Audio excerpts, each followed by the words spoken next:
President Trump. Schumer. I ended 7 wars, dealt with the leaders of each and every one of these countries, and never even received a phone call from the United Nations offering to help in finalizing the deal. All I got from the United Nations was an escalator that on the way up stopped right in the middle.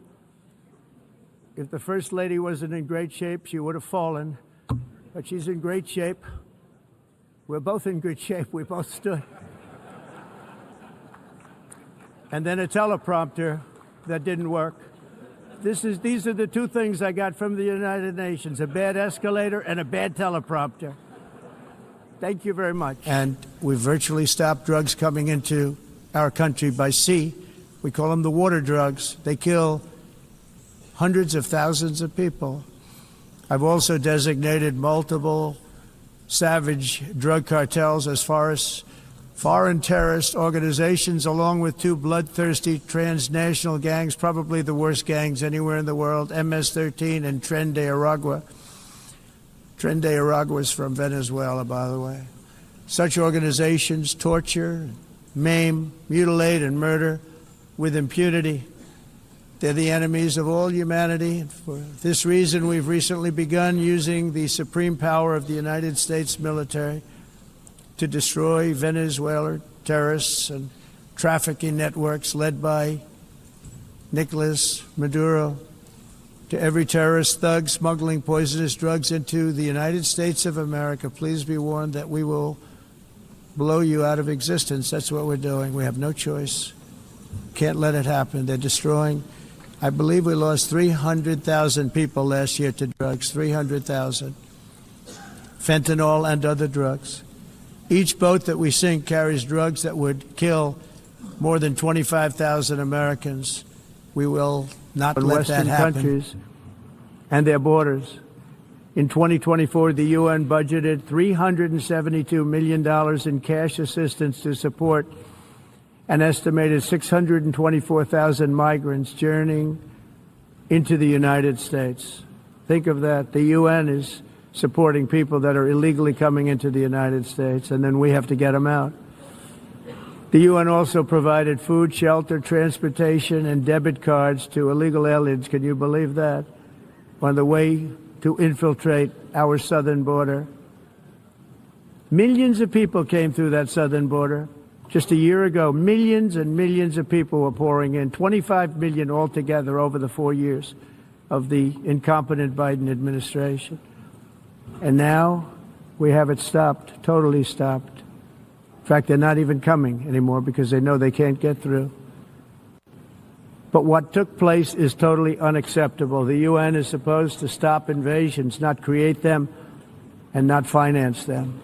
In the United States, we reject the idea that mass numbers of people from foreign lands can be permitted to travel halfway around the world, trample our borders, violate our sovereignty, cause unmitigated crime, and deplete our social safety net. We have reasserted that America belongs to the American people, and I encourage all countries to take their own stand in defense of their citizens as well. You have to do that because I see it.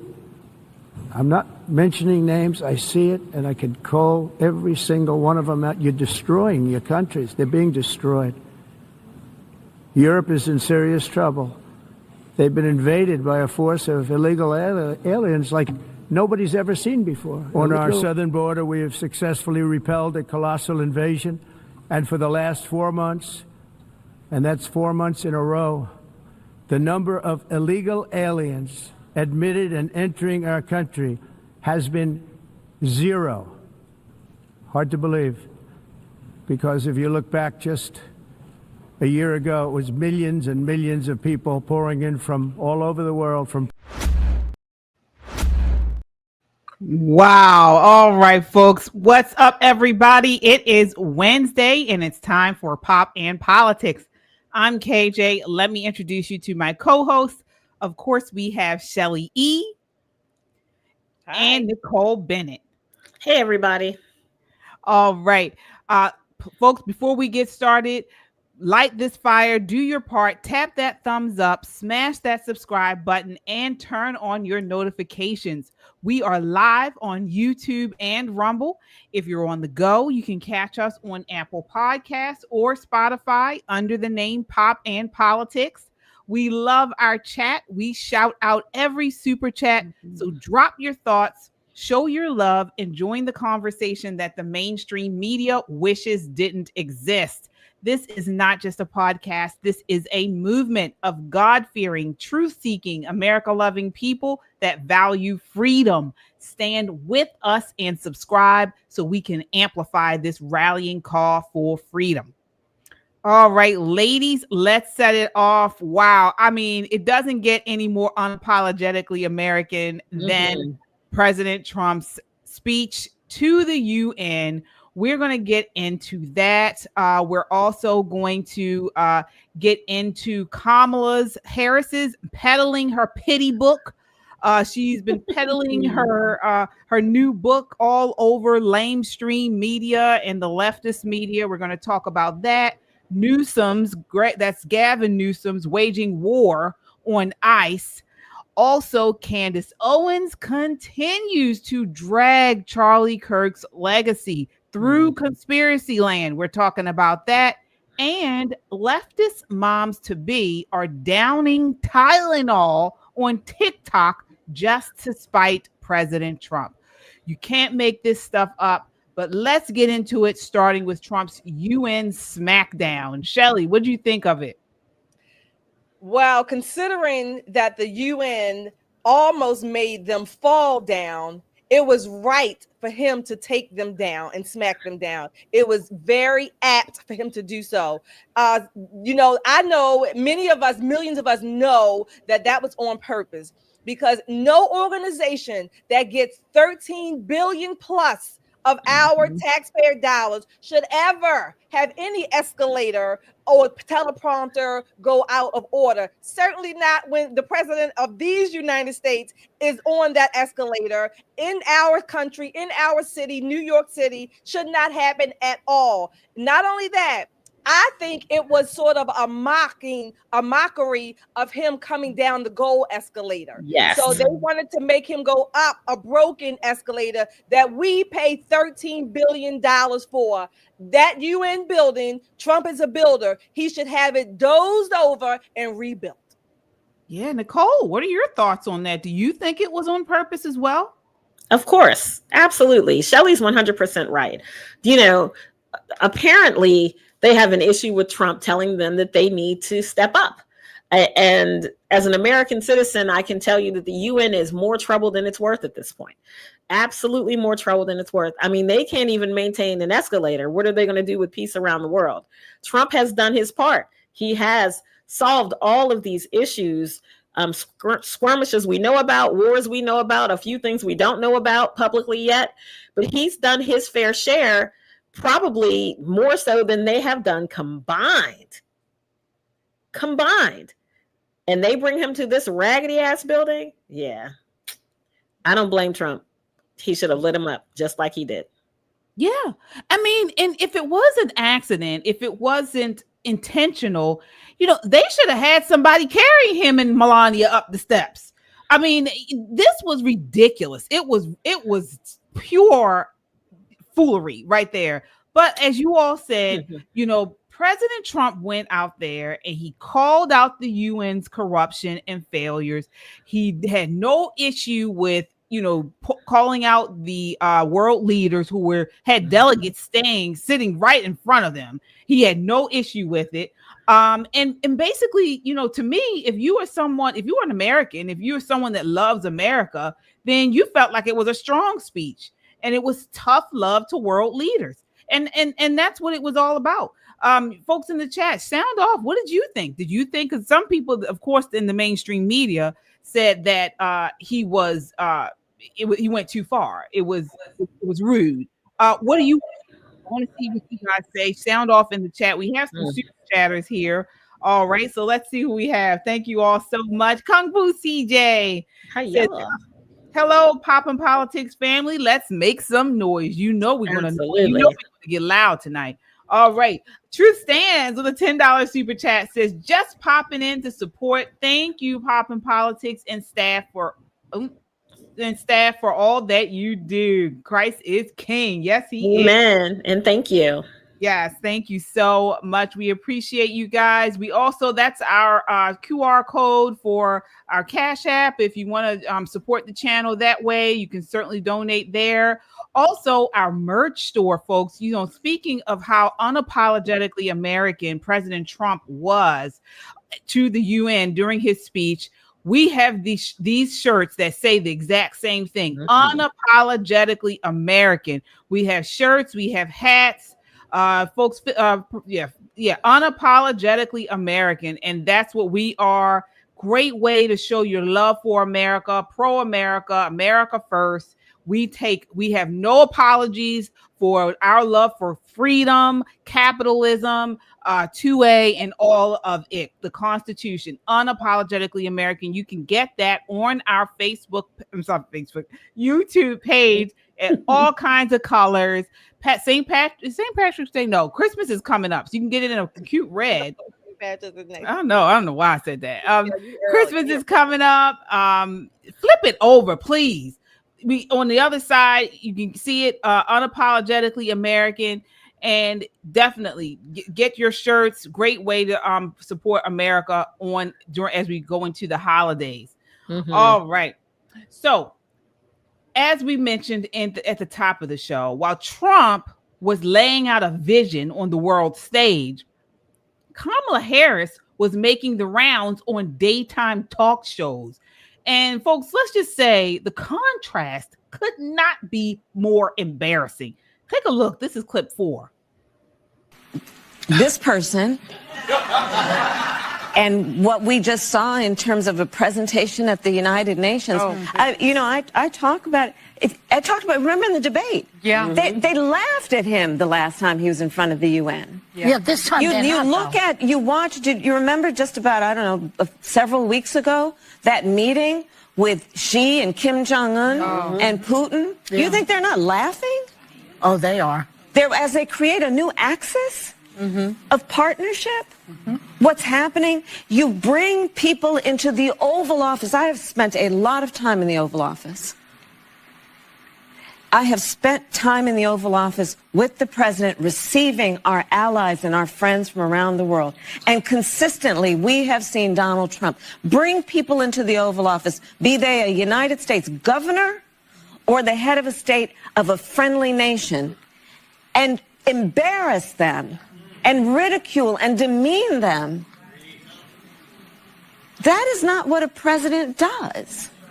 This individual who occupies our White House right now, The People's House, has decided that he will be an emperor in his mind who will demonstrate his power by demeaning and belittling and making people feel small. But this is... Oh my gosh.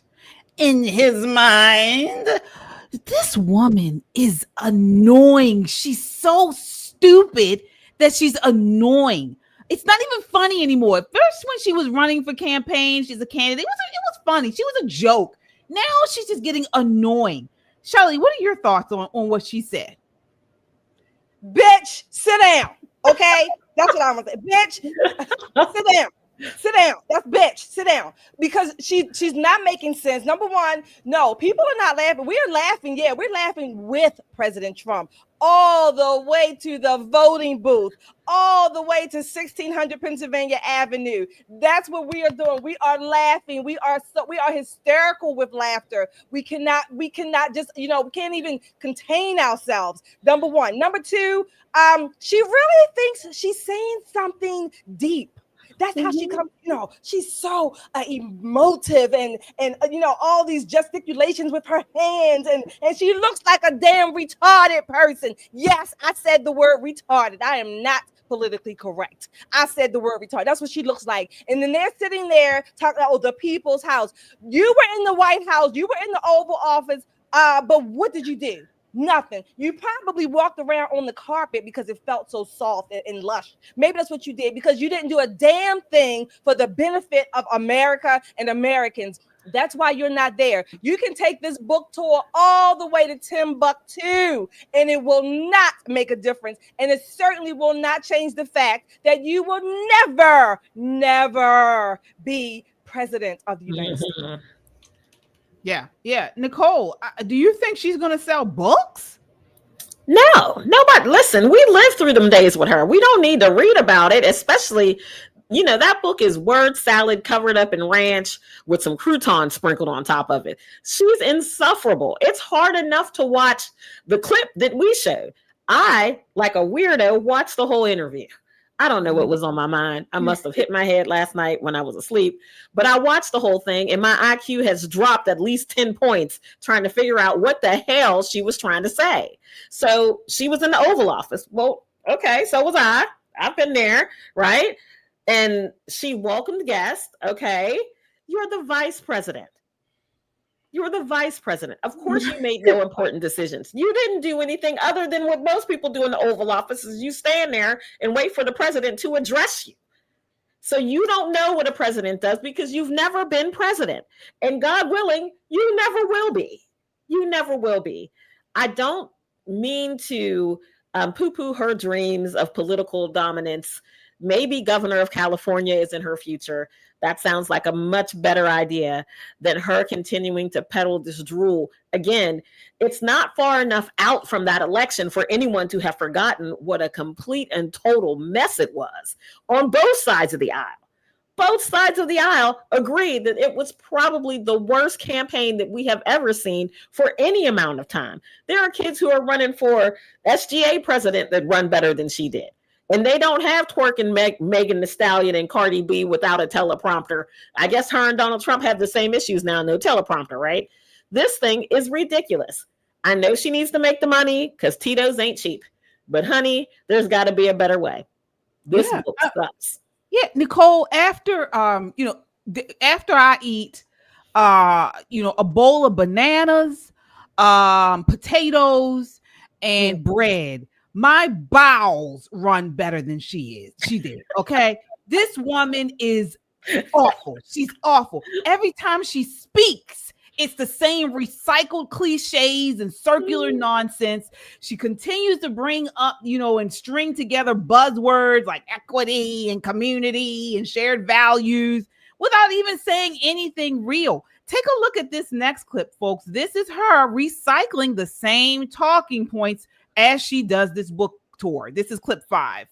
A president of the United States running for re-election. Current sitting president is running for re-election. 3.5 months from the election, decides not to run. 3.5 months from the election, he decides not to run. 3.5 months before the election, decides not to run. With 107 days to go.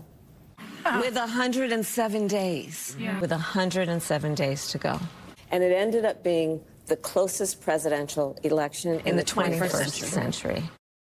That's the only thing we're missing. That is the only thing. I mean, wow. This is why people rejected her. At least we can say for President Trump, teleprompter be damned. He still can string together thoughts. He's always talking from the heart. I mean, it's not recycled. It's not, something that we can clearly see his handlers are giving him, feeding him to say. We've had President Trump, the Black Conservative Federation had President Trump last year, or maybe year before, in South Carolina at our Black Conservative Federation honors dinner. And he had working teleprompters because, he's Donald Trump. So we made sure everything worked. But the trouble with Trump is not when he goes off of teleprompter that you're afraid that, he's going to say something offensive or anything like that. He's incredibly funny. I mean, this man, when I tell you he is so funny, he cracked jokes the whole night. And he went on for so long. People were like, man, Ben Carson then fell asleep. Like, shake Ben. Come on, Ben, wake back up, rouse you back. But he told us jokes for about 30 minutes, laughing and joking. He likes, what's that guy's name that does the thing with his tie when he tells a funny joke. Oh, Rodney Dangerfield. So he fancies himself a Rodney Dangerfield fan. So every time he tells a joke, he twiddled with his tie, and we were like, okay, everybody just laugh. Keep laughing. We're going to laugh for half an hour. And then he went on and did the speech. That's the big trouble with Trump being off a teleprompter. He may break out and tell you some funny jokes. Yeah, but he's authentic. You know, he's real. That's just who he is. Exactly. That's just who he is. Exactly. And when he says something, you know that he believes it. It's not something he's just saying for the most part. And that's not something you can say the same about Kamala Harris. Here she is on Rachel Maddow saying she couldn't run with Pete Buttigieg because he's gay. This is clip 10. I guess I'd ask you to just elaborate on that a little bit. It's hard to hear. Yeah. With you running as, you're the first woman elected vice president. You're a black woman and a South Asian woman elected to that high office, very nearly elected president. To say that he couldn't be on the ticket effectively because he was gay is hard to hear. No. That's not what I said. That he couldn't be on the ticket because he is gay.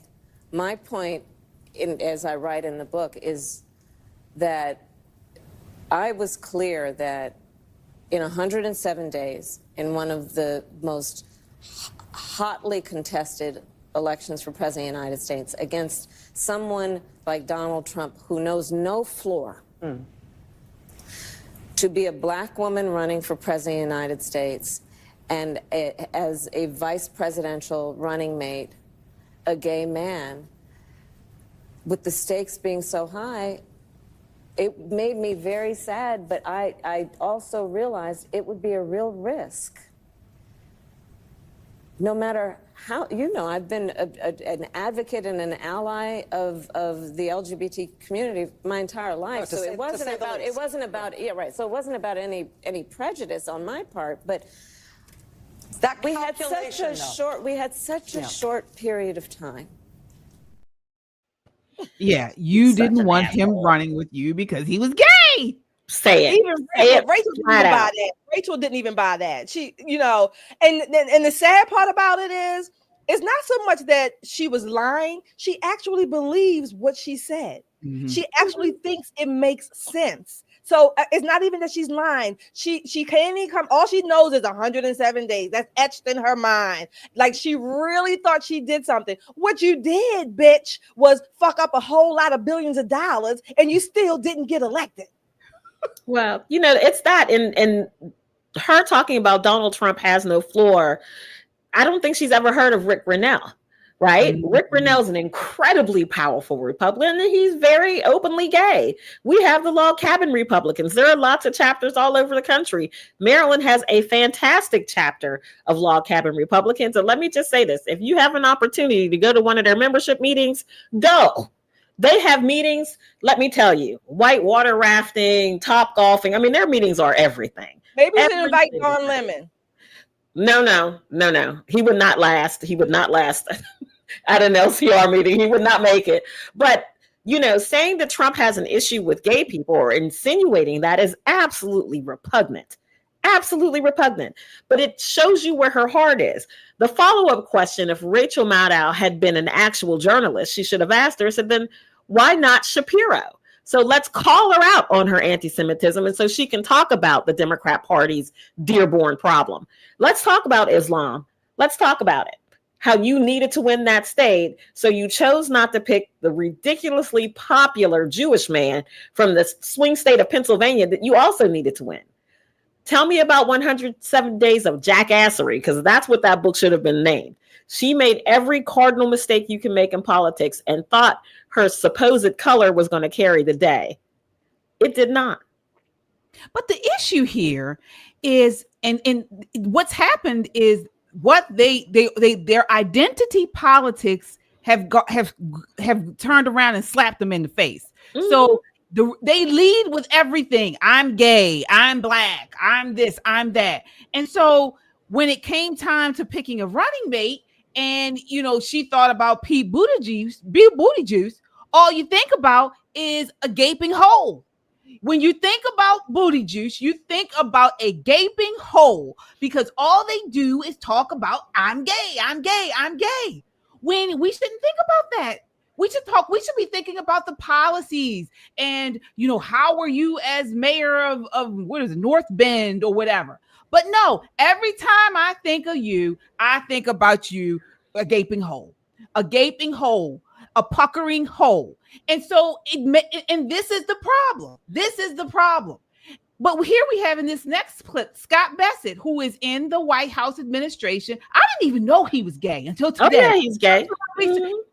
This is what I'm talking about. Nobody cares. I don't want to think about your sexual preference when I think about you. I want to think about, if you're my friend, then I want to think about you as my friend. If you are a president, if you're in an administration, I just want to think about you doing your job. I don't care if you're gay. But she leads with that, and now everybody thinks about that. But this is Scott Bassett responding to her and what she said about Pete Buttigieg. This is clip 1. She wouldn't take on Pete Buttigieg because he was gay, because she said it was a risk to have a running mate who was a gay man. Your reaction? Three things, Maria. First, it shows her emphasis on identity politics, and the American people have moved on. 2, it shows how low regard she holds the American people. That she was just a terrible candidate. And 3, you wouldn't pick Pete Buttigieg because he might have been the worst transportation secretary in history. Like, if I thought I was left a mess at Treasury, I can tell you, your friend, my friend, Sean Duffy, our great transportation secretary, Pete Buttigieg left him a mess. The FAA is a disaster. The Amtrak, anything to do with transportation was woefully neglected over the past 4 years. So, she judges him on his identity, his sexuality. Let's look and see whether he did a good job. Let's look on merit, and I can tell you, on merit he's a failure, and on merit she's a failure. I love him. I love him. Shirley, what are your thoughts there? Yeah, Scott Bassett was right. The thing is that she certainly does not even consider his merits or his credentials or his capabilities, how transportation panned out. That's not even an issue to them, what they actually did, the policies. They're only concerned about their identity. And the thing is that she probably wouldn't even know what to rate him on. And they think that the American people, by and large, okay, let's say half, they think the other half of us actually care about that, such that they only focus on identity. And that is really saying, F you Americans, you're not smart enough, you're not capable enough to look at policies and outcomes and weigh the cost and the risk. You're not capable of doing that. But we can feed you this pablum that you actually care about people's skin color and what goes into what hole when. And, it may be like Don Lemon if it's sour or not. This is what they want us to care about. And it doesn't work. It's not working, or at least it's not working anymore. That's the way they run their campaigns, though. Democrats love putting Americans into these silos. So you have to fit somewhere. And it's really good if you fit in a couple holes, not booty juice holes, but just regular holes. Right? It's really good if you check a few boxes with them, but you have to fit somewhere. You just can't be a good American. You have to be a Black woman. You have to be Black or a woman, or you could pretend to be Black, a la Kamala, and a Black woman, or you can be gay. Now, gay gets you bonus points because that makes you a part of the alphabet mafia. Being a part of the alphabet mafia means that you bring so many more votes to the table, allegedly. So she's right. She has spent her whole career bending over backwards to help the alphabet mafia people, to get them out of jail, to do whatever it is she needed to do to win that segment of votes. That works really good in blue states, but it does not work well at a national stage because most gay people don't go around saying, I'm special because I'm gay. They just live their regular lives. Who they sleep with is none of your business. Absolutely none of your business, right? Absolutely. In the certain circles, though, when you're counting votes, you say, well, I got a gay guy, so I should get the gay vote. That's not how that works anymore. That is not how that works anymore. Absolutely. Well, she believes that that the election was very close for her. Take a look here. This is her again on The View, lying again. This is clip 7. If you have to pin it down to one thing, what was the primary reason, do you think, that you lost? There are many factors, I think, that played into the outcome of that election. But I think probably one of the biggest in my mind is we just didn't have enough time. You didn't have enough time. We didn't have enough time. Oh, yeah. Well, you didn't. And, you know, I mean, one of the reasons I wrote the book is this is unprecedented. Think about this. Yeah. That there's a race for president of the United States. The current sitting president is running for re-election. 3.5 months from the election, he decides not to run. The sitting vice president then takes the mantle, running against a former president of the United States who had been running for 10 years with 107 days until the election. And by the way, another piece of what is unprecedented and a bit historical about that race, it is the closest presidential race in the 21st century in terms of the outcome. Wow. You know, say that again, because he likes to say over and over again he's got a mandate. And that's part of why I wrote this book, because history will talk about this race. It is part of American history. And it was important to me that when history is written, that my voice be present about what that experience is. Oh my God. I didn't even watch that clip fully when we put it up for this. I can't believe this woman. I really can't. Oh, I can. Nicole, what are your thoughts? First of all, listen, I don't know what kind of wine she's drinking. She's drinking something good. You know, this maybe some Napa Valley's best or something, because she is all over the place. Here's what's interesting. History will remember you. Absolutely, history is going to remember you, and your voice will absolutely be heard. Whenever an American says the word salad, the first thing that pops into your mind is not a behavioral health issue, it's Kamala Harris. Right. When we say drunk in public, Kamala Harris. When we say got your ass kicked politically, Kamala Harris. So history will remember you, and it won't be kind. And writing a book about it, whining on every available news station does not help. You're making it worse. You have to give people a chance to forget what actually happened. This is still top of mind for most people. It is still top of mind. So you need like 5-10 years. So you get some new voters in who may not have known that you got creamed, and you can kind of fudge, but it's still too close, honey. It's still too close. Yeah, Shelley, I mean, what is she talking about? President Trump, she lost both the Electoral College and the popular vote. Yeah, basically, this is a pity book. And I think she's probably going to run for governor of California. And I think this is her pity book. Like, you know, woe is me. I only had 107 days. And I was running against the former president who's been running for 10 years, campaigning for 10 years.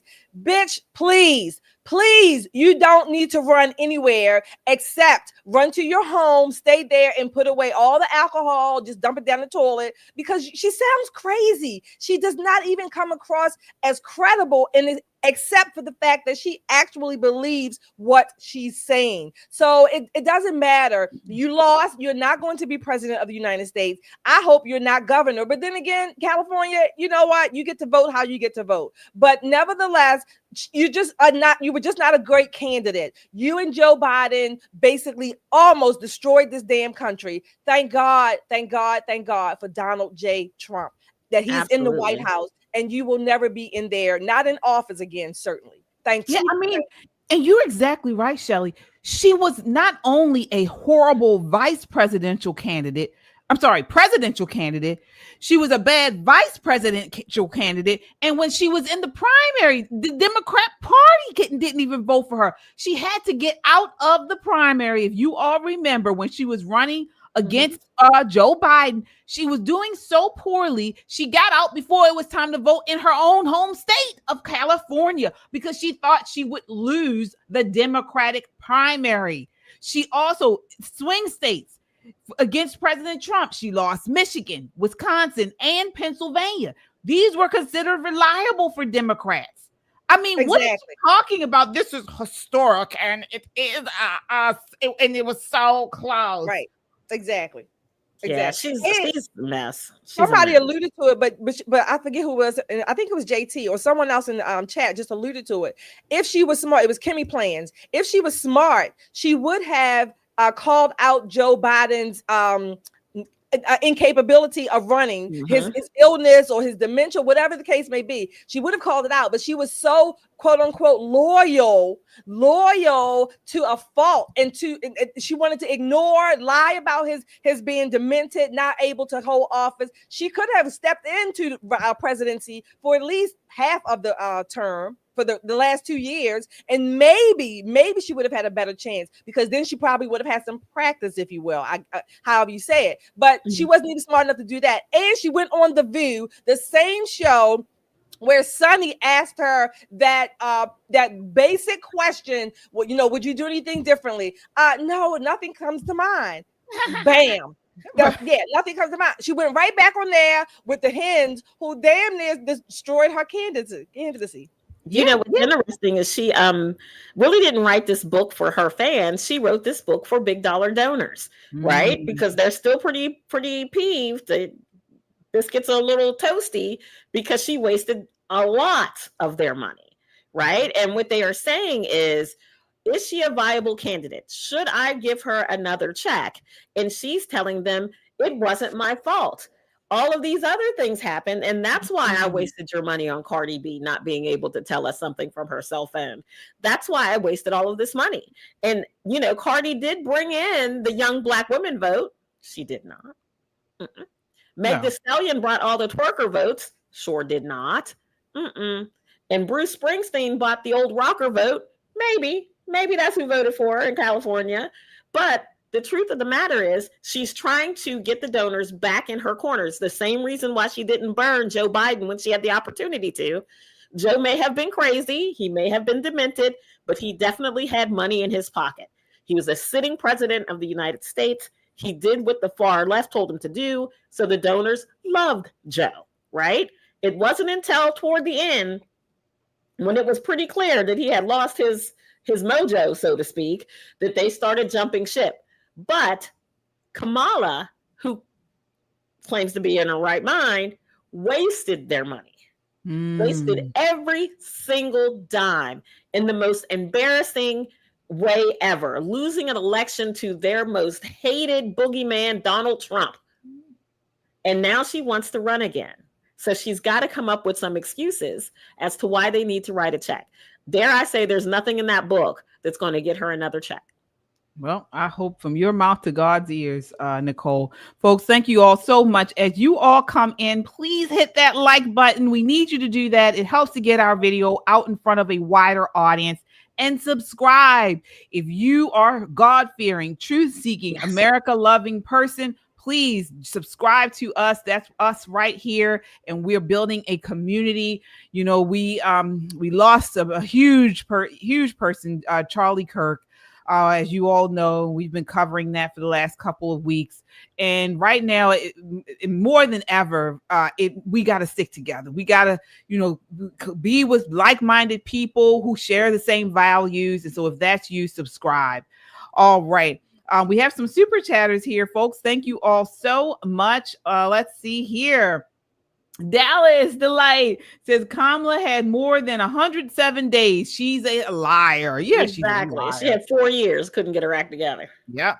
Kevin Walker with the $5 super chat says the woman is nothing without Willie Brown. Yep. Yeah. As soon as she said that thing about President Trump, that when he hit the floor, she knew that he was going to. He doesn't have a floor. He doesn't have a floor. Yeah. I said, well, you got a floor and your back's been on it for the last several years. That's how you got ahead in politics. So, JT Thomas with the $5 super chat says, hold up. How are folks making the claim the 2024 election was closer than the 2026 election? Right. What are they using as the measuring stick? Yeah. I don't know, because she didn't even do as well as Biden did, so-called, in 2016. They're talking about the percentage points. I think the percentage points were closer in the last election than they were in 2016. Oh, But, I see. but Okay. you see how relevant that is now, right? Give it 3 years. No one cares. Right. No one cares. And I hate to say it, but presidential elections are one of those things. Everybody knows the president's name. Now tell me who they lost to. Who lost the election? Who lost the election against Donald Trump? Who lost the election against Barack Obama, against Bill Clinton, against Ronald Reagan? It's like coming in second place in most things. People have no idea who you are. Yep, you're absolutely right. You are absolutely right. Folks, please, as we said before, hit that like button and subscribe as you all come in. We have over almost 500 people watching. We want to get those likes up. All right, so let's pivot back home where Gavin Newsom is once again pandering to the radical left, this time calling ICE authoritarian. But leaders like J.D. Vance and Tom Homan are not letting him get away with it. Take a look at this next clip. This is clip 3. And I think that is the most disgusting thing. The very people who keep us safe ought to be honored and protected and praised by Democrats and Republicans alike. It is time to stop the rhetorical assault on law enforcement. Because here's what happens. Because here's what happens when Democrats like Gavin Newsom did say that these people are part of an authoritarian government. When the left-wing media lies about what they're doing, when they lie about who they're arresting, when they lie about the actual job of law enforcement, what they're doing is encouraging crazy people to go and commit violence. You don't have to agree with my immigration policies. You don't have to agree with Donald Trump's immigration policies. But if your political rhetoric encourages violence against our law enforcement, you can go straight to hell and you have no place in the political conversation of the United States of America. That's right, JD. That is right. And folks, for you, anyone who may not know, so this morning around 6 a.m., a gunman carried out a targeted sniper attack on ICE, on the U.S. Immigration and Customs Enforcement Field Office and Detention Center in Dallas, Texas, killing 2 detainees and critically wounding a third. So no ICE officers or federal agents were injured. But I mean, this incident has been linked to anti-ICE sentiment. And here we have Gavin Newsom. That wasn't months ago. That wasn't a year ago. That was him last night, again, calling ICE authoritarian. Shelly, what are your thoughts? You know what? I'm thinking a little slightly differently about this, because I think the more that they do this, I'm making a political point about this. It's going to only help us in the future for midterms and even the next election. These people are digging ditches for themselves. I say, let them say all that they need to say. That way we can know exactly what they're thinking. However, there is a risk because we have evil people walking amongst us that may take their words and do things with it that should not even, be thought about doing. Okay. I understand that. But the Gavin Newsoms, he knows what he's doing. He's trying to run. All these other officials, high ranking officials that want to run for president and other offices, they know exactly what they're doing. Number one, they hate the police. They hate anyone who represents police, ICE, anyone who wears a uniform. Now they want ICE to be uncovered, but they want the criminals to be covered. They want ICE to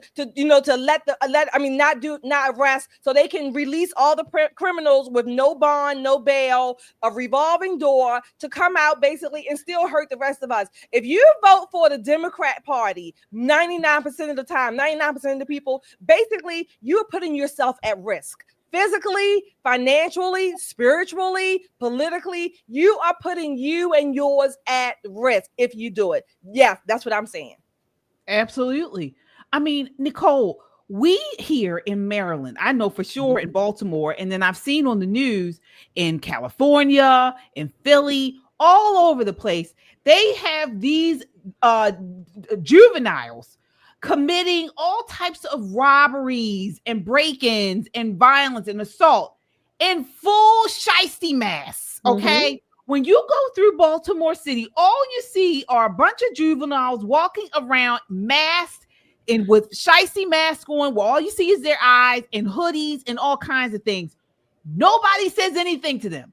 I bet you we cut on the news right now. You will see juveniles breaking and entering in masks. Nobody said anything, but ICE, who are out here upholding the law and protecting Americans, mask, and it's a big deal.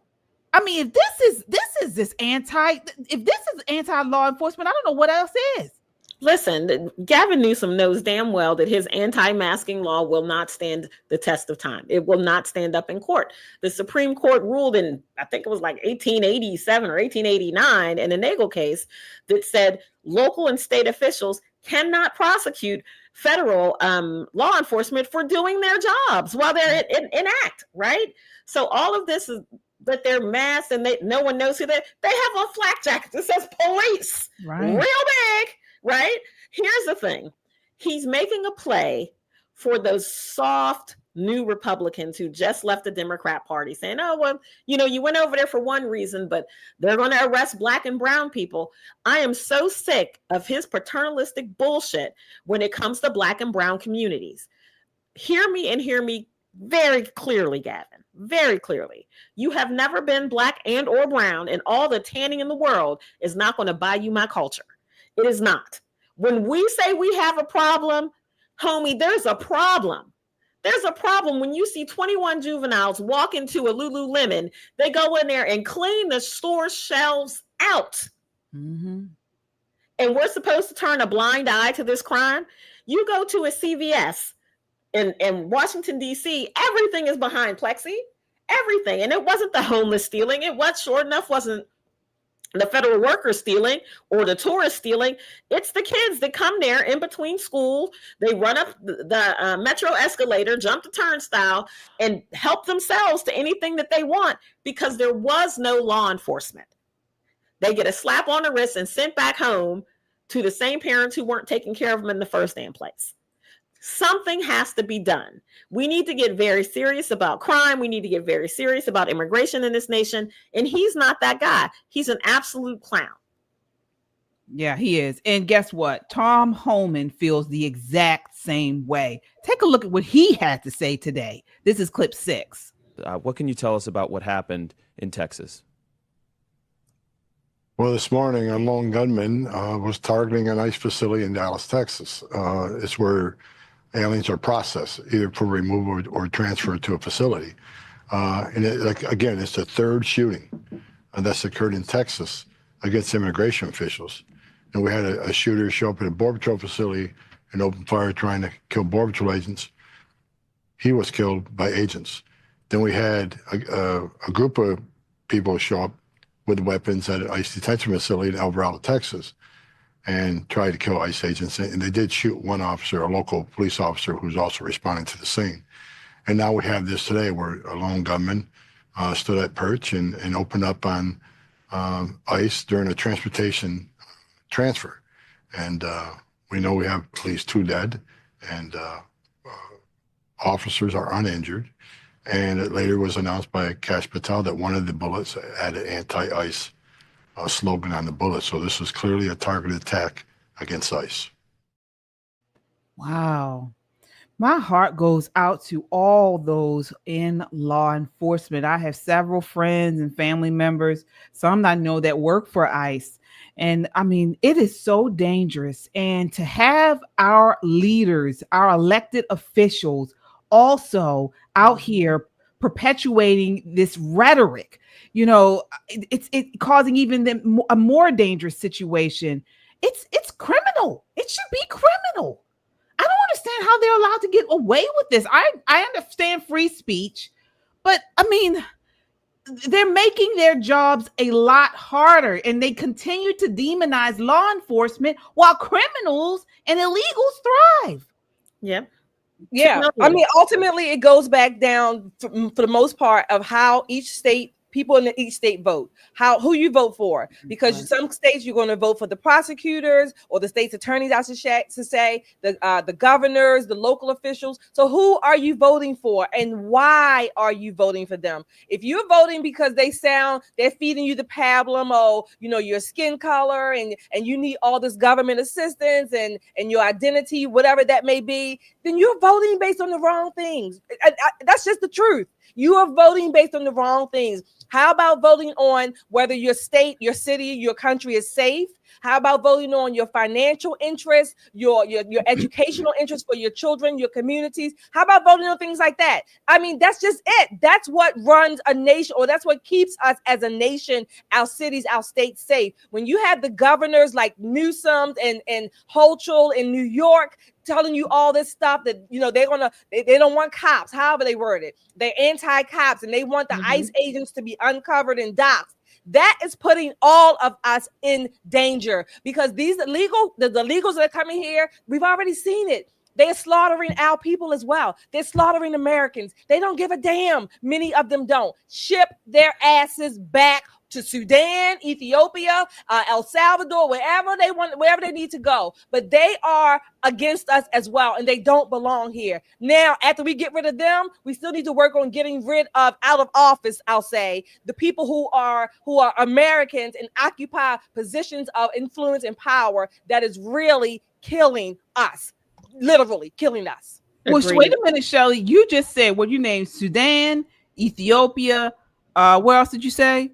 El Salvador, wherever. El Salvador. You are racist because you named all brown countries. Oh, shoot. Black and brown countries. You're racist. Okay. Whatever. Wait a minute. Greece, can I be racist with her? Albania, Greece, Macedonia, wherever. Wherever. India, wherever. Do you know those countries that Shelley named? There are, I think, 12 countries left on the temporary protected status list. That I think maybe 5 or 6 of them will expire this year. So this temporary protected status allowed them to come to our nation because their nation was struggling, whether it was war, famine, flood, quote unquote acts of God, earthquake, that kind of thing. So we take in a bunch of them and we give them this temporary protected status, allow them to work here, live here in the United States. But the key word is temporary, right? What the Biden administration would routinely do is just extend it and say, well, the sun's not shining the way it used to. We're going to keep them anyway. Now, all of these things are starting to expire. Haiti is expiring. South Sudan is expiring. Sudan's expiring. Syria is expiring. I think Syria expires in November. Ethiopia is expiring. So all of these people who came here and have this temporary protected status are no longer protected and need to return to their home nations. Ooh. Imagine getting them to leave. It's like scraping gum off the bottom of your shoe. They've lived here. They've built homes here. They've got, kids that have friends here. All of that. I agree with you, Shelley. Go ahead and call me a bigot, a racist. I'll be all the ist. You got to go home. You have to go home. When I take a look at Dearborn, Michigan, when I take a look at most places out west, where you see them electing Muslims, I shouldn't say Muslims, these Islamists into these positions, and they're telling Christian people, I can't wait for you to move. Wow. Can't wait for you to get that. A mayor, an Islamic mayor, actually said that to a Christian preacher who lives in his town and told him he cannot wait for him to leave. We'll all be better. We're going to throw a parade the day you move. They don't assimilate well. So let's do the world a favor, send them back home, like Trump said, and they can build up their own nations. Isn't that what the temporary part of the protected status is supposed to do? Exactly. Yeah, you're exactly right. And this takes me back to, Gavin Newsom and Kamala Harris and all of these leftists who continue to call President Trump and the administration authoritarians, Hitler, and all this kind of crap, when all the while the Biden administration was the one that was the authoritarians. Out today, Google advised that they have committed to allowing all creators who were kicked off of YouTube over so-called political speech violations the chance to return to the platform. And according to the House Judiciary Committee Chairman Jim Jordan, that's not all. Here you have former YouTube CEO saying that they removed 1 million COVID videos while coordinating directly with Biden and Fauci. This is clip 8. Take a look. When it comes to vaccines, vaccine hesitancy, videos that cause a public health risk, where do you want to see YouTube do better? Well, first of all, we've taken responsibility very seriously. It's been one of my top priorities, and with regard to COVID and with regard to vaccines, that has been a top priority for us. And we have a number of different ways that we address that. So first of all, we want to make sure that if there's information that violates our policies, we came up with 10 different policies around COVID. Then if that's a violation of policies, then that's something that we'll remove. We removed over 1 million videos associated with COVID. Have you talked to the Biden administration at all about vaccine hesitancy or vaccine misinformation? Well, we did an event actually with the Biden administration, including President Biden himself, with a number of creators, Fauci as well.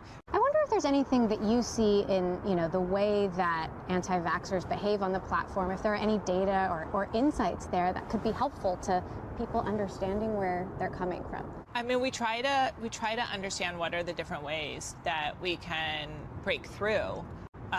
So we talked about in this campaign that we did about getting back to the things that you love. So what we really. This is ridiculous, but this is what I'm talking about. And Jim Jordan highlighted in the letter that was addressed today how the Biden administration admitted to censorship pressure and that it was unacceptable and wrong. They also confirmed that the Biden administration wanted Americans censored for speech that did not violate YouTube's policies. I mean, it's a whole host of stuff. They promised to never use third-party fact checkers like they were doing. Again, details when YouTube began rolling back its censorship policies on political speech and after it began its investigation. I mean, all kinds of stuff. But this is what I'm trying to say. But President Trump is called an authoritarian. When things like this, when the Biden's administration was doing this is what authoritarians do. They squash free speech. They go after he sent his Justice Department after parents who were complaining at PTA meetings. What are your thoughts on this, Shelley?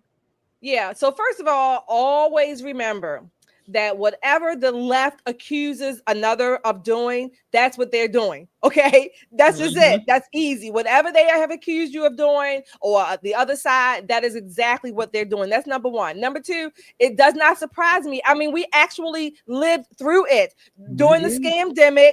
We saw many people, particularly conservatives or Republicans or people who just had questions about COVID, the vaccines, whatever. We saw many of them deplatformed, okay? For even if they said something, I don't know, that it came from China, they were deplatformed. We saw it. Not only that, I think it was just last year, Barry Weiss and Matt Taibbi, I think I'm saying his name correctly, They showed us. They came out with the Twitter files when they had all of the information that they were able to collect and research and read and put together of how the government basically influenced Twitter and how Twitter was censoring people. Not only that, we had Facebook, Mark Zuckerberg admit to, I want to say the CIA or the intel agencies. I'll just keep it broadly. The intel agencies coming to pressure him and to basically censor and shut down people's accounts on Facebook. We saw it across the board. So her saying this doesn't surprise me at all.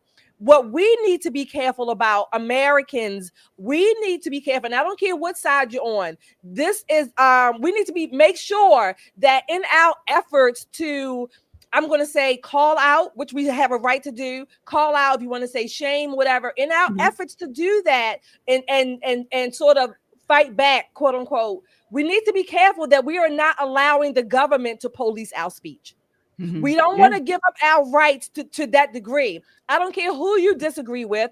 I don't care who's not saying something that we like or agree with or that's truthful. The response is for us to have a retort, not to go run to Big Daddy government to say, oh, police them, censor them, take them down. No, that's not what we need to do. Because once we give that power away and we give it to the government, it's not going to be given back. There's I can't think of anything, but there are a few, I guess. But the government doesn't understand the word, number one, temporary. They don't. Right. You give them that power, it's gone from all of us. So I'm just urging us to be circumspect about who and what we're calling to censor, if you will, or to shut down. Absolutely. Nicole, what are your thoughts? Listen, it ain't no fun when the rabbits got the gun. I'm gonna say that. You have heard for the last week, 10 days, Democrats all over the place crying, boo-hoo-hoo, we're being censored. You're not being censored to the point that we were censored. Now, I'm not one of those tit for tat type of people or eye for an eye because it leaves the world blind. But we do have to have a real conversation. It's hard to have a conversation with a screaming toddler, and that's about where the Democrat Party is at this point. But at some point, when they put their big girl panties on and come back to the table, we can have a conversation about what free speech means in modern America. Mm-hmm. When you talk about these gigantic tech companies who all line up behind us, whatever party's in power, because they're kissing Donald Trump's butt from here to across the street. They line up behind whoever the hot boy is and they follow that person's rule. What we need them to do is to follow the rule of law. And when they don't, calling them to Capitol Hill is not enough. There needs to be very serious sanctions. We need to hit them where it counts in the pocketbook. And if it's egregious enough, like in the case of Fauci needs to be imprisoned for what he did to the children of this nation. He should be imprisoned. However, that's just my personal opinion. When we talk about censorship on a greater level, when people are saying, well, they're killing off all of the people who tell late night jokes. ABC said, his company that he works for said he violated their policy. Right. When the FCC chair stepped in and had some spicy words, that's where I drew the line. The government can't tell us, right? Now, your boss can tell you. If I walk up to my boss and say, look, doctor, I've had enough of your shit for today. I'm going home. I may be going home permanent, right? That's just company policy. And every company has a policy that it follows. So I disagree with people who are saying that Jimmy Kimmel should not have been held accountable for what he said. The government should not hold him accountable. His employer and those affiliates should hold him accountable. That's the kind of conversation we need to have in this country. But again, until they stop all the crying and temper tantrum, there's no space to have that conversation. Absolutely. Absolutely. Folks, as you all come in, please hit that like button. It helps to get this video out in front of a wider audience. I know sometimes you get in and you start watching and getting caught up with the conversation and you forget to hit it. Hit that like button and subscribe. All right. I also want to shout out our super chatters. Thank you all so much. We are getting to the end of the month. You guys help us stay online. We appreciate your support. We'll see who we have here. All right. Let me see here. Actually, I thought, all right. We have Brown Eyes with the $5 super chat. Says those in the chat from those in the chat from California vote no on Proposition 50. Newsom is lying in the commercial. He's trying to take our voting rights away. Read it. Yes. Spread the word, folks. My brown eyes bleed. All right. Sing it, Shelly. Chris Rowden with the $2 super chat. Appreciate you. Thank you so much. All right. Thank you all again. Your super chats go a long way in keeping us online. We certainly appreciate each and every one of you guys. For sure. All right. So moving right along, let's again move to something closer to home for us, Charlie Kirk.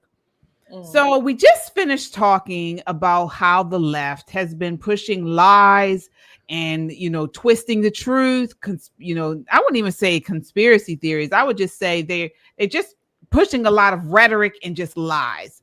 And so while we continue to honor the life of Charlie Kirk and his legacy, there are some voices, unfortunately, on our side that are spreading dangerous conspiracy theories about him.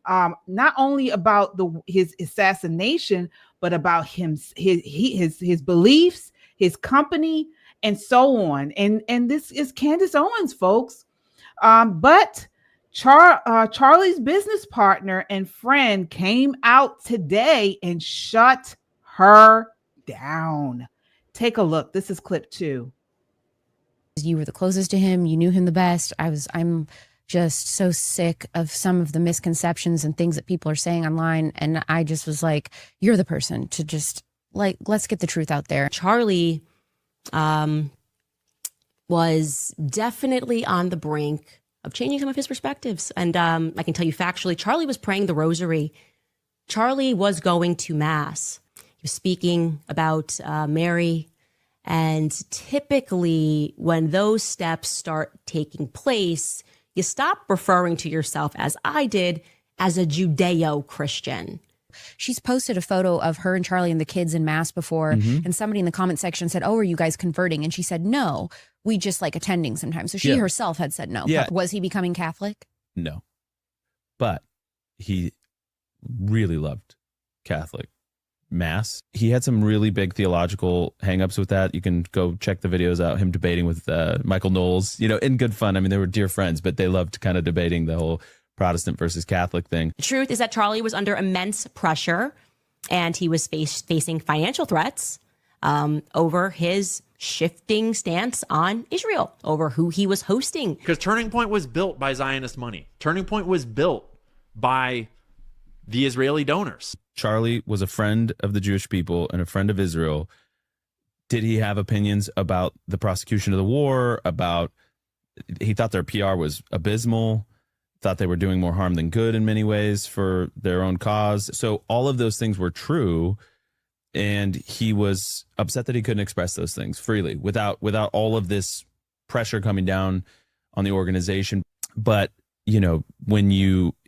with Tucker, for example, we took some pushback. We lost some donors. And what's interesting is it wasn't necessarily Jewish donors, although that's a misconception about Turning Point's funding base, by the way, it's not a whole lot of Jewish donors. It's just not. There was always, I saw the comments online like, oh, the Jewish shekels or something it's all this gross stuff. It just wasn't true. And it isn't true. Netanyahu offered Turning Point $150 million for one purpose and one purpose only, to shill for Israel harder. Was Charlie offered $150 million from Israel? As far as I know, no. I had never heard anything like that. Everyone I've asked has said the same thing. And by the way, just for what it's worth, it doesn't matter the amount that would have been coming down. We would have said no. And there's evidence that is true. Turning Point Charlie would not accept foreign money. Exactly. We only took American money. He takes down the camera that is directly above where Charlie was sitting and would be able to provide, therefore, a lot of insight. And then you can see he kind of sits the camera onto the desk and it looks like he removes the SIM card from it, or the SD card. Why did our team start taking down cameras immediately? That was because even in the shock, there was an understanding that the proximity of those cameras were going to be evidence, and they wanted to make sure they didn't get stolen out of the cameras. But B, they didn't want anybody to run in. I mean, there was those videos of the kid running and grabbing the hats. Hats, yeah. So there was an understanding. I talked to the team on that, and they said, because we know people can be evil. So I'm wondering if the federal government has explored the possibility that somebody could have been under Charlie and done that, while everyone's looking around and thinking that a shot went off from here, if that was just maybe like decoy number 2, and actually Charlie was shot from beneath him. Maybe everyone's looking up when we should be looking below, right? Does Erica have full confidence that we got the shooter, the right shooter? I think so. And I also think, I think we're waiting to see if there's more details that will follow. Who knew in advance? Who radicalized them? Was there a funding network? All of that. Okay. So, why is she doing this? Why is Candace Owens doing this? Why is she just bringing up all this random stuff? She's a smart person. So I'm not going to say, I don't even think she believes this stuff anymore. I really don't. She's too smart for that. But to continue to bring up this stuff that's just clear, even Tatum came out with a tape this week refuting most of the stuff she's saying. Everyone in Charlie Kirk's camp is refuting what she's saying. She badmouthed the pastor. She's badmouthing evangelicals. What's going on, Shelly? To put it in a word, she wants attention, or that's 3 words. She wants attention, and that's putting it mildly. Number one, whatever she's talking about, all these different angles or conspiracies, why are they relevant? It's particularly about the Israel and the money. Why are they relevant to him being assassinated? I don't know. And not only that, she was the first person that I saw that brought out all of these angles. Okay, she's the first person. I mean, not 24 hours after the man was assassinated, she started down these different paths of Israel. She implicated, but she didn't implicate Netanyahu and the Jewish people who were pressuring him. And what difference does it make if he was or was not changing over to converting to Catholicism? What does it have to do with being assassinated? I don't understand even how the connections are. She's making these connections. What is the point? At this point, I appreciate Andrew and the other people coming out to dispute her, but I think they're giving her a lot of grace right now. I think somebody eventually is going to have to come out and really, really, I guess, strong arm her. Maybe one of their attorneys, somebody, because Candace is not going to stop. It's a shame because, folks, to me, she's doing the same thing the left does. I mean, this is what the left was doing. We were saying this is radical trans ideology. They were saying, no, this was MAGA. Same thing with Candace. She's saying it's the Jews or implicating Israel in some way. She's talking about, somebody popped up from the underground like some Rumpelstiltskin. I mean, what is going on, Nicole? She's doing what she does. This is her stick. This is what she has been doing. This is how she built her career. So we shouldn't be surprised. I don't knock her hustle. This is her grift. It always has been. Candace loves a good conspiracy because if she needs more viewers from a particular demographic, then suddenly it's Bibi Netanyahu who did it. No, not Bibi. It was the CIA. It wasn't the CIA. It was some other shadowy organization. This is what she does. This is what I meant when we talked about it last week about how she keeps moving the goalposts, right? She says she's going to prove something and that doesn't work out. So she moves the idea over here, then moves the idea over there. But all the while, this is the genius of it, she's dragging in more viewers. And this is how she makes her money. So we should not be surprised. I know that people who are big fans of hers are disappointed because this may not be what they expected to happen. But trust me, she'll find something else. Now, there will be a day, it will come a time where she's going to cross the line and people are going to kind of, snatch her back. Now, we talked about this before, that someone on her team needed to put something in her ear to kind of slow down until at least Charlie was buried, right? So now that part is over. She's going guns blazing against what? What is she trying to prove? Is she trying to prove what? I'm waiting for her to say Charlie's not really dead, but he's living, in a cave in the desert in Arizona, and him and Jimmy Hoffa are together.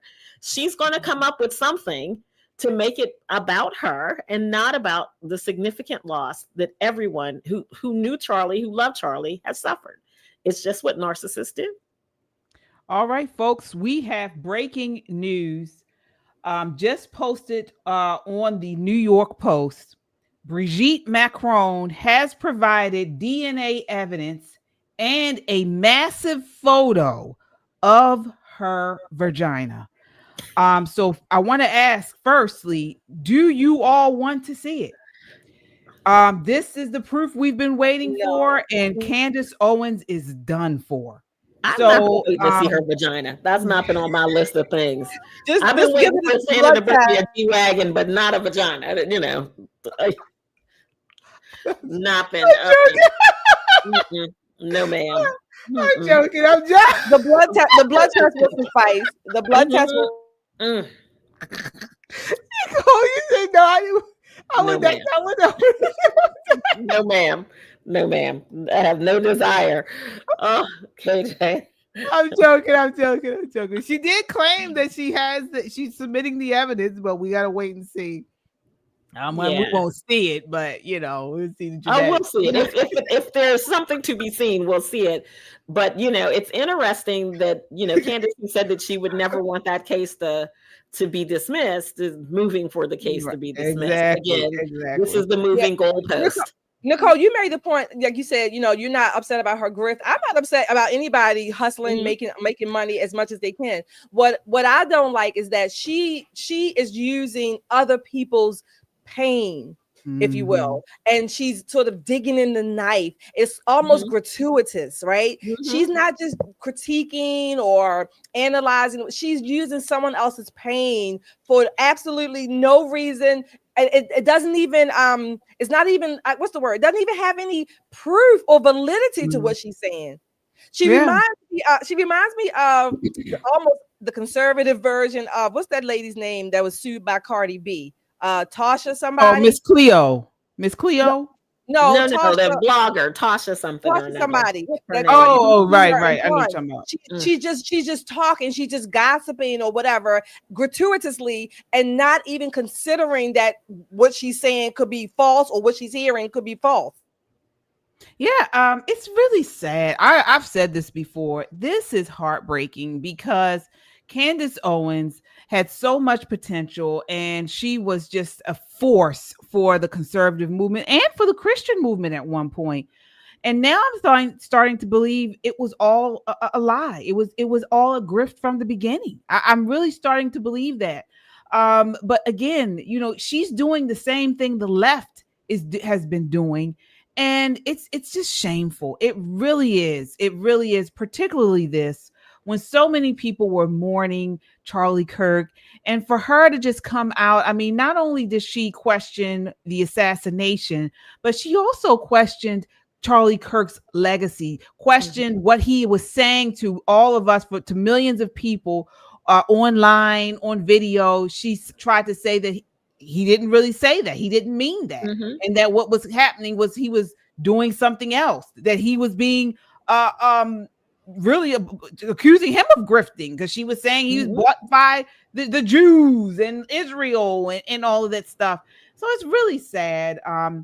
And I just really, I want to know, do you all think if Erica Kirk calls her out by name and asks her to stop, do you think she'll stop? Nicole? Oh, hell no. Of course not. Then she'll be all over Erica's butt. She'll be like, back when she was in third grade, she, hit a block from somebody or something. So here's the problem. She's never going to actually stop chasing conspiracies. It's, again, how she's made her name, right? She just hasn't found a conspiracy that she can actually prove yet. Right? But once she gets one, you're going to know about it, because she's going to be screaming it from the mountaintops. Everybody look at me. Everybody look at me. And here's this situation, generally speaking, where Candace says something, most conservative people say, well, Candace, they quote her like the Bible. Candace said this, this, and this, and this. Right. She could not pull that much weight. Her coattails were not strong enough to change the trajectory of what would happen with Charlie. She could not do that. People came out almost immediately and was like, please stop talking. Leave us alone. Let us mourn. Let us grieve. And now that time is starting to wane for most of the public, she feels like it's probably appropriate to go back to what she does and what she does best. And there are a significant amount of people who like that kind of thing, to each their own. Like I said before, it's like people who like to watch the murder shows, then there's the court shows, then the You're Not the Baby Daddy shows. It's somebody's favorite thing. I just don't want it to be harmful. Like Shelley said, when you're harming people, maybe you should consider toning it down a bit. Absolutely. And guess what? You know, for a long time, I used to watch the documentaries on people with 6 toes, you know, where they had the five toes and then they had a little baby one on the side, or, you know, all this extra stuff, extra stuff.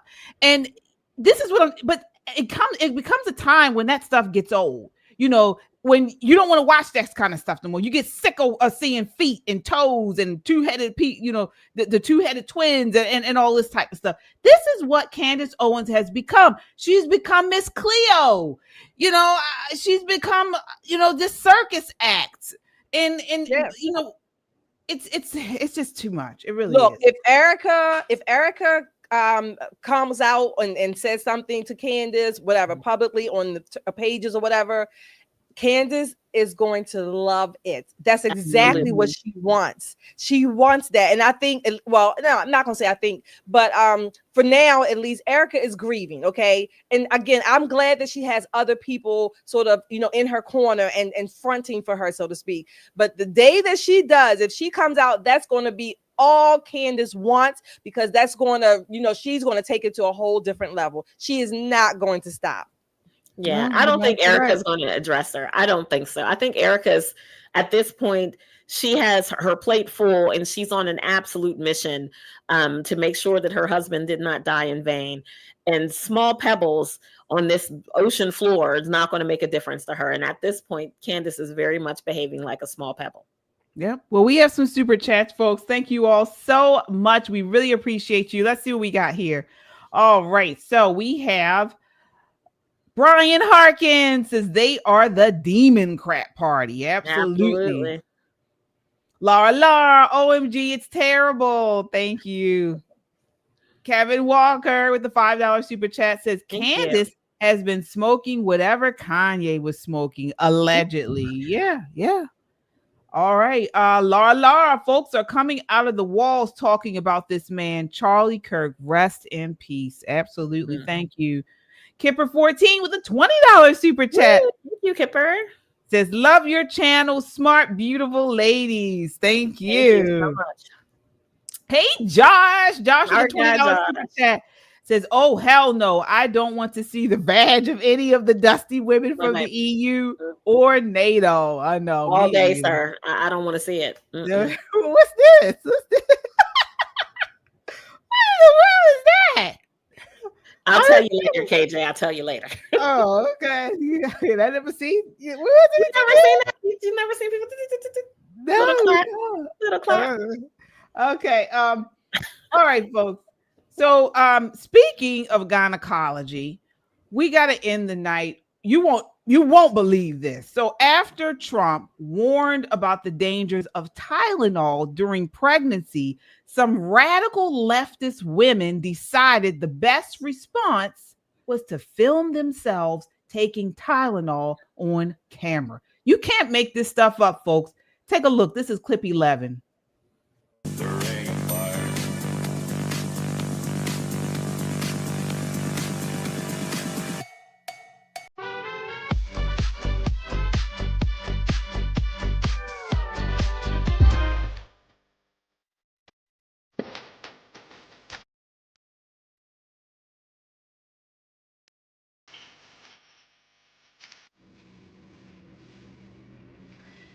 Weeks pregnant. You know what I'm gonna take? Some Tylenol, acetaminophen. It's gonna work like a charm, and my baby won't have autism.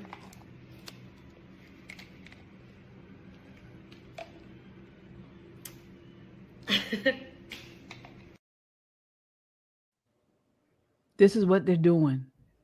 This is what pregnant women are doing. Nicole, what are your thoughts on this?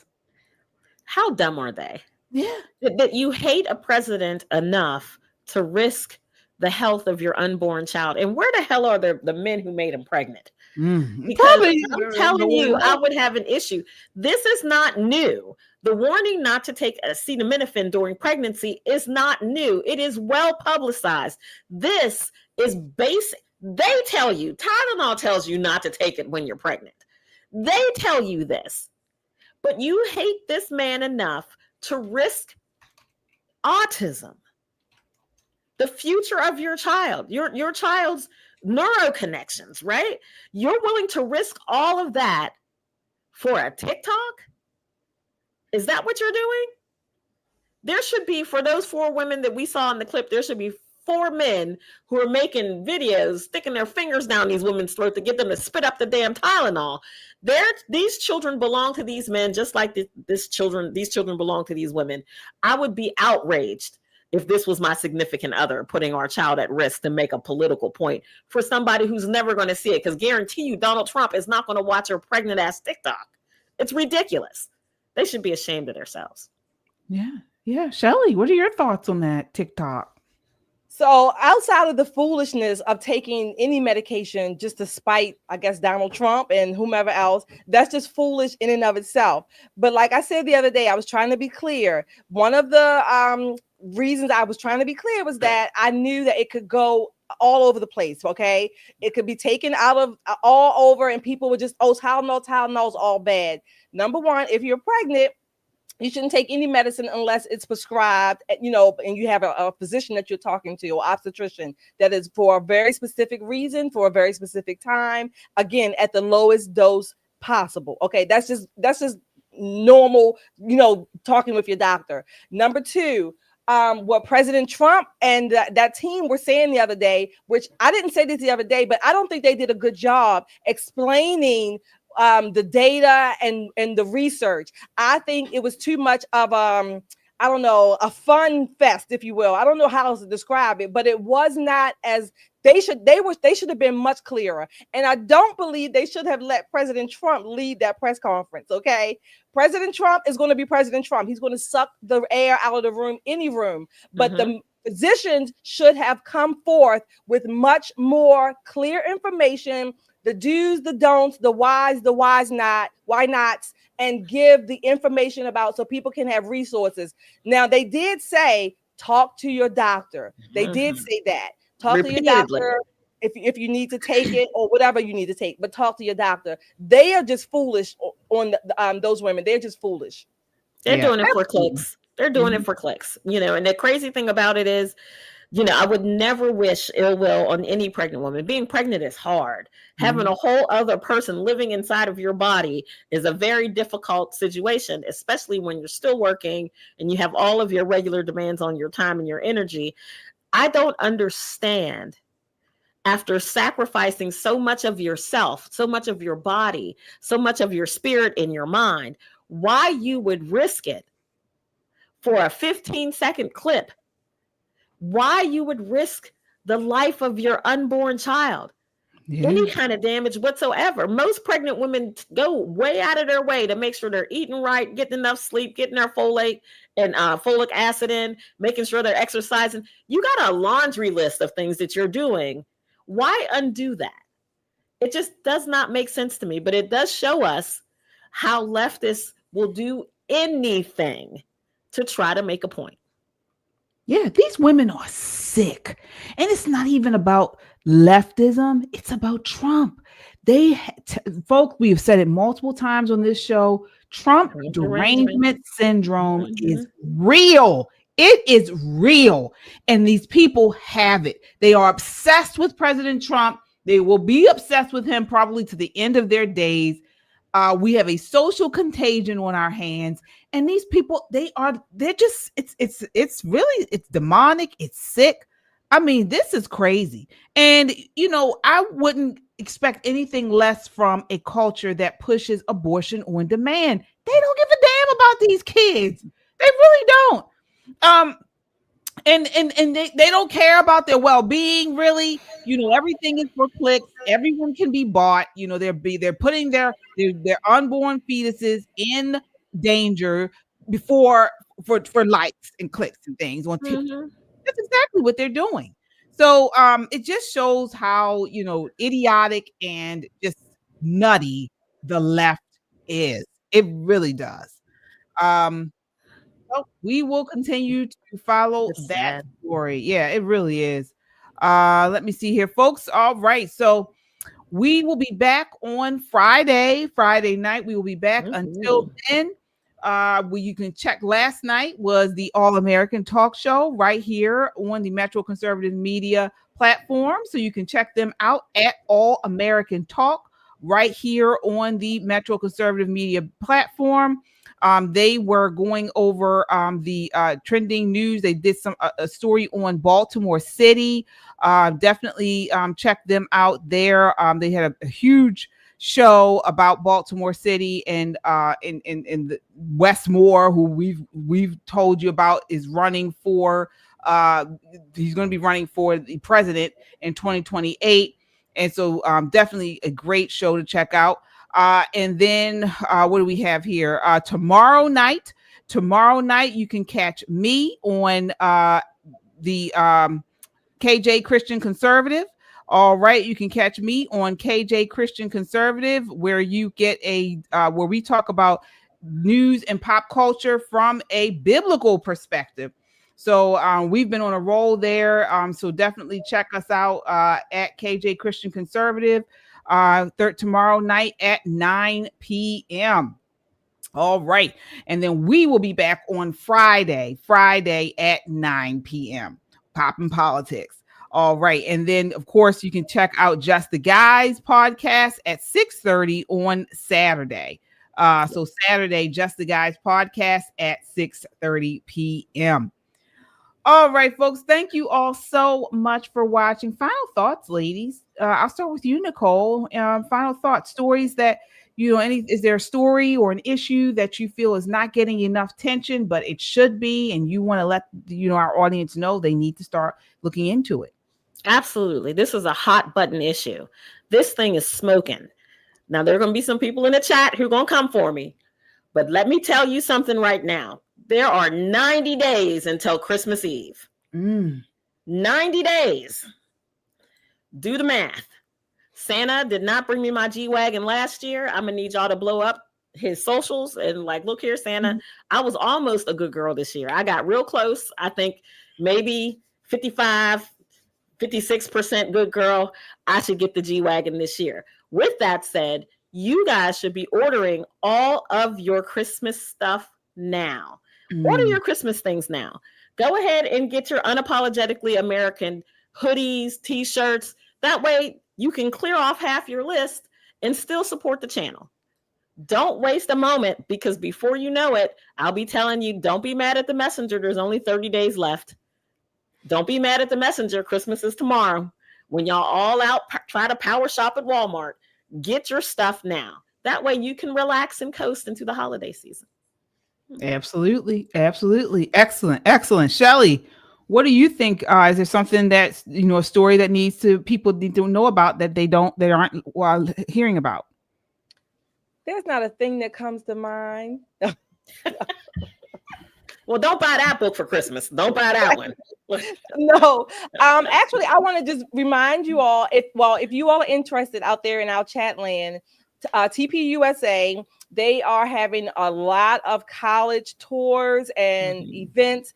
Please, you can go to their website and sign up. They need all the support if you're so inclined to show up, to help, however, but they do need all the support they can get. And just happy finding your way around the country in these colleges. All right. Absolutely. Well, folks, for me, I'm going to stick to the persecution of Christians. We are seeing it all over the world. Christianity is still the number one persecuted religion on the planet.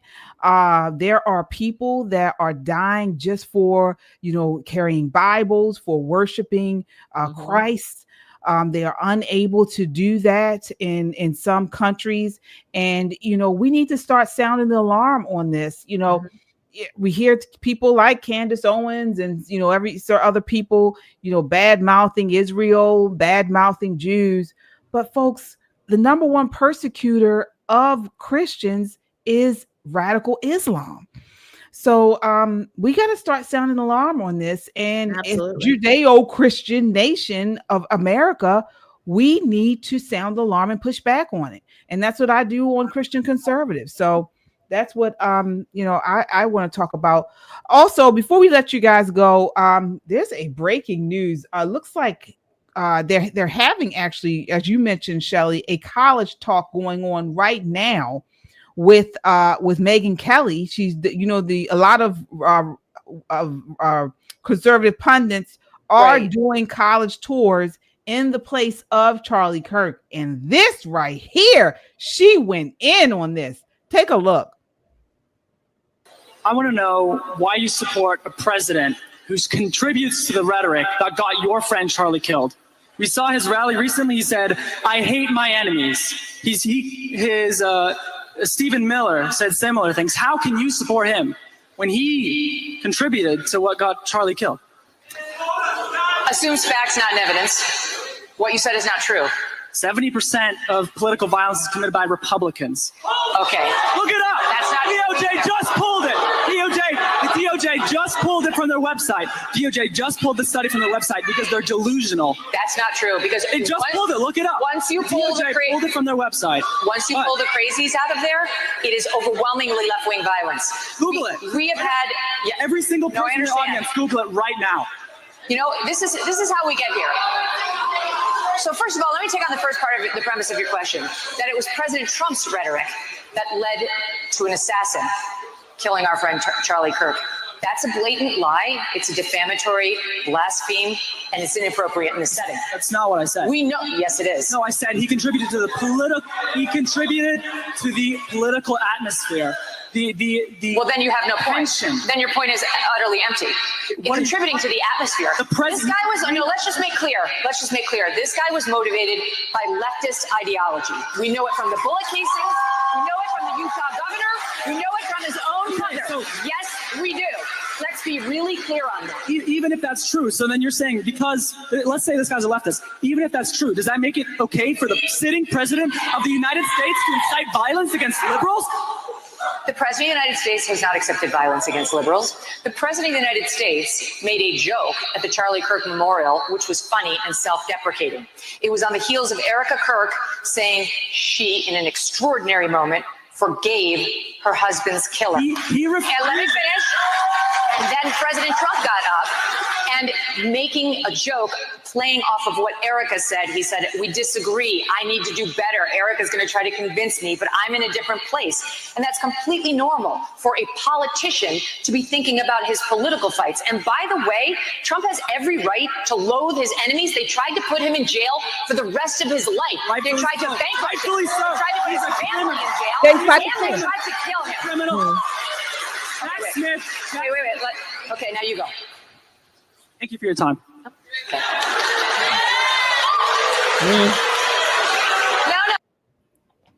I think you're muted. You're muted, KJ. You're muted. Sorry. First off, audience, we did not see. We're watching this just like you all, so I didn't know what was going to happen there. But I want to get you ladies' response. I'll start with you, Shelley. Well, I wanted to say I was listening to her response, and the guy that study he was talking about, interestingly enough, see all my papers here? I was starting to research that study that was pulled from the DOJ, and I was starting to do some research on politically motivated violence. So I was just glad that, it was interesting that he mentioned that, because I have all this stuff that I pulled that I need to read, and I want to read and get some notes from not just that study, but politically motivated violence over whatever the time frames are. So I was just wanted to show you my study here, literature, I guess I could say. Yeah, Nicole, what did you think about Megyn Kelly's response? I think it's interesting that Megyn Kelly is doing it because Megyn is an attorney. She's a lawyer, and she does have a way of looking at a particular set of facts and making the facts kind of highlight the issues in your argument. So having a debate against a lawyer when you're a college student is probably not smart, just generally speaking. However, I don't think this kid wanted to make a debate. I don't think he wanted to make an argument. I think he was trying to make a point. I think he was trying to slam Trump and make the right feel some kind of sense of responsibility for the assassination of our friend Charlie Kirk.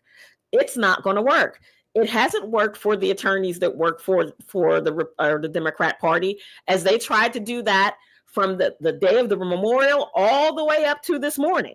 better people than him have tried that argument and have gotten shut down the same way he has. This kid really should stop asking Grok to solve his problems for him. Maybe do a little bit more research, actually read the study like Shelley's planning to do. Get to know what's going on. And if you have a bee in your bonnet about Donald Trump, so be it. You're allowed to do that. You're allowed to have that bee in your bonnet. But when you start making jumps from the president of the United States telling a joke to him being responsible for someone's assassination or radicalizing some leftist furry loving, trans guy, that's a big jump. Even for, a college student, that's a really big jump. So this was not his finest moment. And I'm pretty sure he was not very happy going back into the crowd, not having scored the points he thought he was going to score. Yeah. I feel really sorry for a lot of young people these days, and old really, because you really have to do your research to uncover facts and data nowadays, because honestly, the media, the way that they put out this information, even when you do a surface level research into this stuff, it does look like there is more violence committed by the right or so-called right-wing agitators than it is on the left. But one of the issues that's adding to that is the way it's reported. For instance, what was it? The person who tried to kill Kavanaugh, I believe, or committed that violence against him, he turned out to be trans. So a lot of them are not reporting these people that are trans or that do have left wing, that are motivated by the left wing rhetoric. It's not being reported that this was caused by left wing violance. They're still saying there's no such thing as Antifa. They're still out here saying this in the news. I think it was on CNN they were saying so-called Antifa. Yeah. They're saying that there's no such thing when we saw with our own eyes Antifa and far left groups have rioted, have committed all types of violence in Portland, Seattle, DC, here in Baltimore, all over the country. These people have done this. Exactly. And then you got to add in the soft on crime policies that fuel violence. These here in Baltimore again, in California, in Philadelphia, these Democrat DAs and governors releasing violent offenders in the name of equity, and these sanctuary cities that harbor these illegals. All of this stems from left-wing, leftist policies, which, as we say on here, is Marxism. Absolutely. Well, yeah, you're right. And I think Josh made that point. Not only that, they're not reporting, they're not even tracking certain things. Right. So exactly. When you read a lot of research, when we get the research, a lot of it has been summarized, if you will, and put out in the media, whatever the press conferences are. So we get the highlights. Many of us don't go back, have time. I'm not criticizing. I'm just saying we don't go back to look at not only the abstract and the findings. We don't ask about the methodology. What's actually included in whatever X is? Because if you are excluding some things, you might get different results. And a good research will tell you that they will say we didn't include X, but here's why. And they will tell you that. They won't just not tell you or not include it and not tell you. Good research has the whole has a mirror on itself, if you will. It tells you why some things are excluded or included. So that's good research. It's not just the highlights, what we typically hear. Again, back to, just looping it back to the Tylenol scare. This is why I said President Trump should not have led that press conference. The audience, the public deserve to have more definitive information about why they were suggesting that Tylenol not be taken. Not just President Trump saying, don't take it, tough it out, all that stuff. That's for a different environment or different arena. It was not the time for that particular press conference. I agree with you on that, Shelley. That, you know, there are certain things when you're having a very serious conversation, that was not the way you present that information. But you're absolutely right about how research and studies are performed. The goal is to make sure that someone else can come behind you and replicate what happened, like all of the Tylenol studies, easily. I think there's probably maybe 15 or 20 studies that have been published in medical journals of people replicating and getting similar results. And they do explain why they left things out. But when you talk about crime statistics, they act like it's not, you know, like it's in the eye of the beholder. And they talk about the guy who assaulted Paul Pelosi. And the first thing they said is that he was a Republican. Really? I don't know many Republican homeless men who wear Birkenstocks who attack people in their homes. That's just not how we do it. I'm just going to put that out there. Right. But who, this is my point even bigger, who cares? I didn't see that with Paul Pelosi as political violence. I saw that as a homeless man in San Francisco doing what homeless men in San Francisco do, right? When I talk political violence, I think of Steve Scalise getting shot at a congressional baseball game in a stadium full of people where they were aiming at the Republicans. That's what we call political violence. So, you know, people play with words, and we know Democrats love creating new languages. It's what they do best. They play a lot of games with words, and it's unfortunate. This kid, this young man who came up to the microphone, is a shining example of someone who's already been indoctrinated, a shining example of what's already happening in his mind. You know, this is not a kid who's going to say, you know what, maybe they had a good point. Let me go back and take a look. He's going to go back to his dorm and stew in his juice and get even angrier and even more radicalized than he was before he stepped up to that microphone. This is going to breed more hate and contempt in his heart. We have to find a better way, folks. We have to find a better way. Democrats are not going to back down from the rhetoric. They've already proven that. So we have to find a way to be able to reach our young people and give them something better to hold on to than this hate.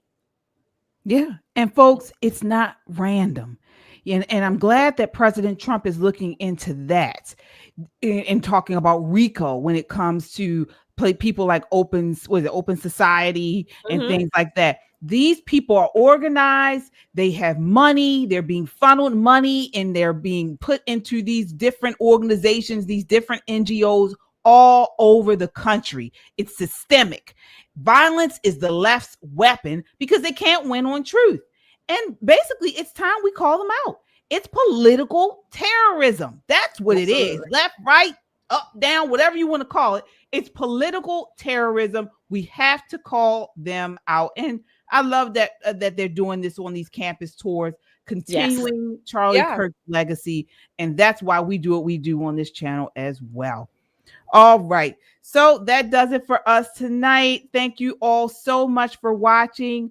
Until next time, count your blessings and live a life of purpose.